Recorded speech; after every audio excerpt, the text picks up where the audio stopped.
काम as opposition leader normal situation में मेरा काम ऑपोजिशन का रोल है, सरकार पे प्रेशर डालने का रोल है।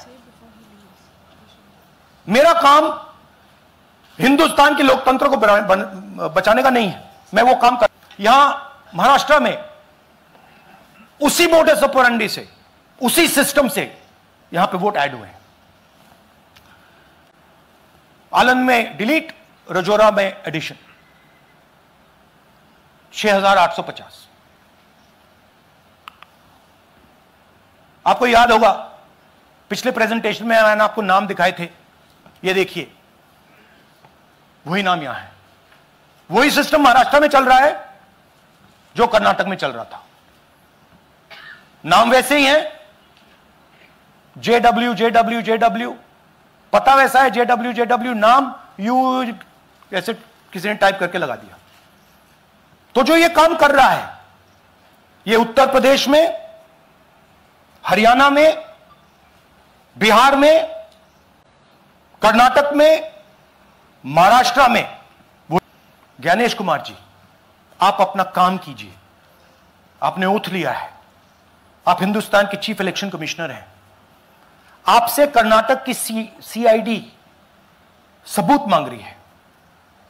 आप कर्नाटक की सीआईडी को यह सबूत 1 सप्ताह के अंदर दे दीजिए, नहीं तो पूरा हिंदुस्तान के सारे युवा इस बात को एक्सेप्ट करेंगे कि आप हिंदुस्तान के कॉन्स्टिट्यूशन, हिंदुस्तान के संविधान की हत्या में शामिल हो, हिंदुस्तान के संविधान की रक्षा नहीं कर रहे हो और वोट चोरों की आप मदद कर रहे हो। आगे कहां तक ले जाएंगे और एसआईआर के बारे में क्या करने वाले हैं? देखिए, हम आपके सामने क्रिमिनलिटी रख रहे हैं। हमारा काम आपके सामने सच्चाई रखने का है और हम रख रहे हैं। हिंदुस्तान में दूसरे इंस्टीट्यूशंस भी हैं, सिर्फ इलेक्शन कमीशन नहीं है, लीगल सिस्टम है, उनको भी इन चीजों को देखना चाहिए। यहां पे हम चीफ इलेक्शन कमिश्नर के बारे में ब्लैक एंड व्हाइट कह रहे हैं। आपने कहा कि हमने एडिशन डिलीशन दिखाया, पहले प्रेजेंटेशन में मैंने एडिशन दिखाया था, अब हमने डिलीशन दिखाया है, मगर हमने एक और चीज जोड़ दी है।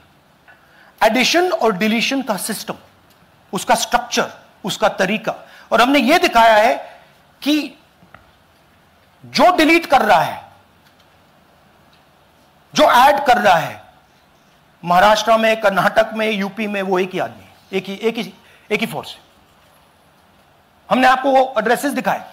Same system is being used in Maharashtra, is being used in Karnataka, is being used in Uttar Pradesh, is being used in Haryana. Same people are doing it. आप इसको आगे कैसे इनिशिएट करेंगे? क्या आप लोग कोर्ट का रास्ता अपनाएंगे या और कोई हायर एजेंसी से इस बात की डिमांड करेंगे? क्योंकि ये ऑर्गेनाइज्ड तरीके से क्राइम दिखाई दे रहा है जो आप बता रहे हैं, अगर आपकी बात के ऊपर जाएं। देखिए, फ्रैंकली ये जो मैं यहां कर रहा हूं, ये मेरा काम नहीं है। मेरा काम डेमोक्रेटिक सिस्टम में पार्टिसिपेट करने का है। मेरा काम डेमोक्रेटिक सिस्टम की रक्षा करने का नहीं है। वो काम हिंदुस्तान के इंस्टीट्यूशंस का है। वो काम वो नहीं कर रहे हैं, इसलिए मैं कर रहा हूं। अब मैं आपको यह कह सकता हूं कि हमने आपको 2 बार सबूत दिखाया है, और जब हम ये प्रेजेंटेशंस खत्म करेंगे, इसमें लगेंगे 2-3 महीने, जब हम ये खत्म करेंगे, आपके माइंड में कोई डाउट नहीं होगा कि हिंदुस्तान में state after state, Lok Sabha after Lok Sabha चोरी हो रही है। तो मेरा काम सच्चाई दिखाने का है। मैं हिंदुस्तान की जनता को, हिंदुस्तान के युवाओं को सच्चाई दिखा सकता हूं। यह मेरा काम है। उनकी जो इंटरेस्ट है, क्योंकि ये जो कॉन्स्टिट्यूशन है, ये हिंदुस्तान की जनता का रखवाला है, प्रोटेक्टर है, और मैं इसकी प्रोटेक्शन कर रहा हूं। इसकी प्रोटेक्शन करने का काम हिंदुस्तान के इंस्टीट्यूशंस का है, हिंदुस्तान के ऑपोजिशन लीडर का नहीं है, मगर इंस्टीट्यूशंस नहीं करने हैं। अच्छा, एक इंटरेस्टिंग बात आई है जो मैं आपको बताना चाहता हूं कि इलेक्शन कमीशन के अंदर से हमें मदद मिलनी शुरू हो गई है। मैं साफ बोल देता हूं, इलेक्शन कमीशन के अंदर से, पहले नहीं हो रहा था, अब इलेक्शन कमीशन के अंदर से इंफॉर्मेशन आ रही है। यह रुकेगा नहीं, यह रुक नहीं सकता है, क्योंकि हिंदुस्तान की जनता इस बात को एक्सेप्ट नहीं करेगी। एक बार हिंदुस्तान की जनता को, हिंदुस्तान के युवाओं को पता लग गया कि वोट चोरी हो रही है, उनकी शक्ति लग जाएगी।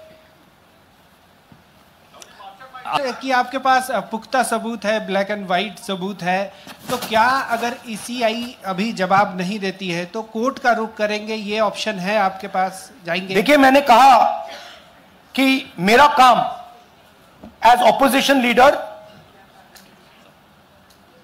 नॉर्मल सिचुएशन में मेरा काम ऑपोजिशन का रोल है, सरकार पे प्रेशर डालने का रोल है।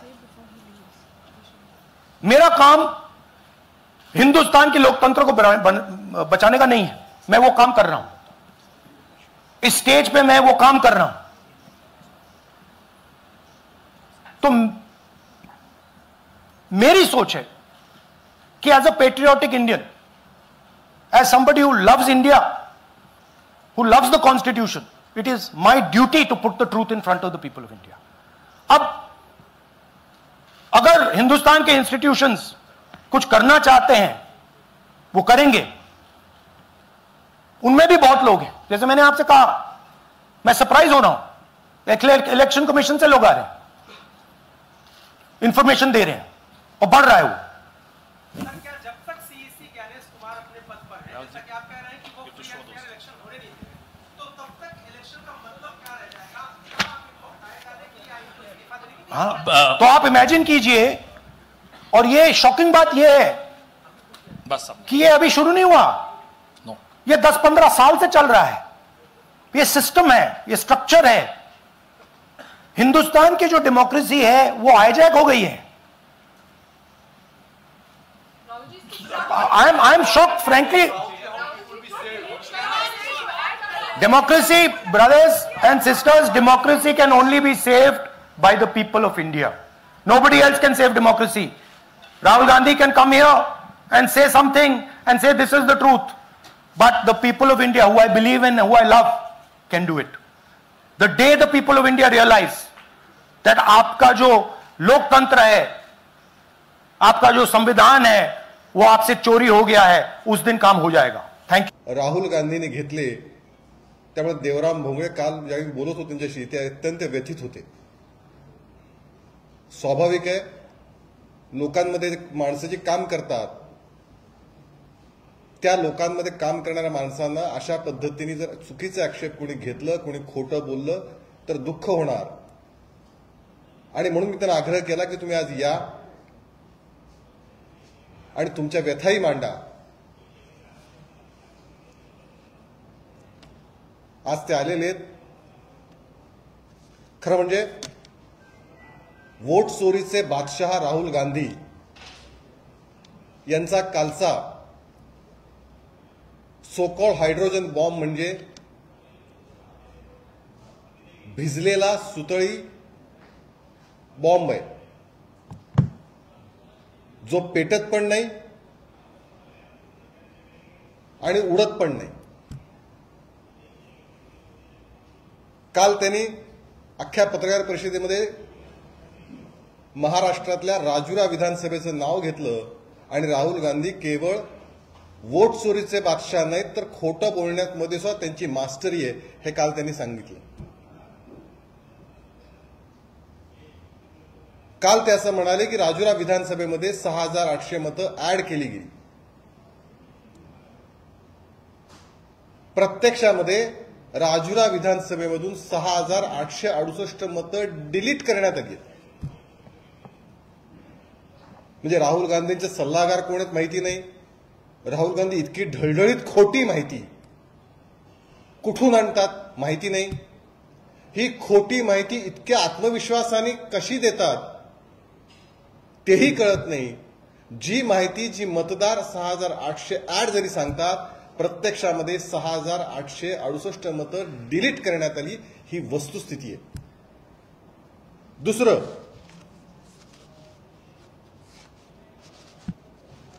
खरं म्हणजे मला ज्याला चोरी करायची आहे तो तक्रार कशाला दाखल करेल. या विधानसभेमध्ये चुकीच्या पद्धतीने मतदार नोंदणी सुरू आहे अशा प्रकारचा आक्षेप 1 वर्षापूर्वी भारतीय जनता पार्टीच्या तिथल्या अध्यक्षांनी तिथलं स्थानिक जे निवडणूक कार्यालय, तहसीलदार आणि पोलिसांना दिलं होतं. हे ते तक्रार पत्र आहे आणि याच तक्रारीवरती पोलिसांनी एफआयआर दाखल केली. त्याच्यावरती तपास झाला. 21/10/2024 हे पत्रक आहे. भारतीय जनता पार्टीनी बोगस मतदार किंवा अशा पद्धतीचा काही वेगळा प्रकार होतोय हे लक्षात घेऊन तक्रार दाखल केली होती. राजुरा विधानसभेमध्ये लोकसभा म्हणजे मागची विधानसभा आणि ही विधानसभा, राजुरा विधानसभेचं एक वैशिष्ट्य आहे. गेले 3 विधानसभा 2014, 2019 आणि 2024 या तिन्ही विधानसभामध्ये निवडून येणारा उमेदवार हा साधारणतः 2-2.5 मतांनी येतो. म्हणजे एक्झॅक्टली सांगायचं तर 2024ला 3,000 मतांनी निवडून आला उमेदवार, 19ला 2,500, 2,501 आणि 14 साली 2,278.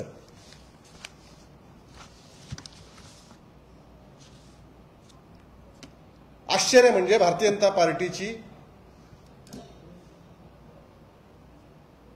70,000 मतं कायम आहेत. एक्झॅक्ट सांगायचं तर 71 जणींवर काही मतं मिळालेली आहेत विधानसभेला. काँग्रेसची 9,000 मतं तिथं वाढलेली आहेत. काँग्रेसला 60,000 मतं होती, ती 69,000 झाली. माझा प्रश्न आहे राहुल गांधींना की मतं वाढली ती काँग्रेसची आहेत.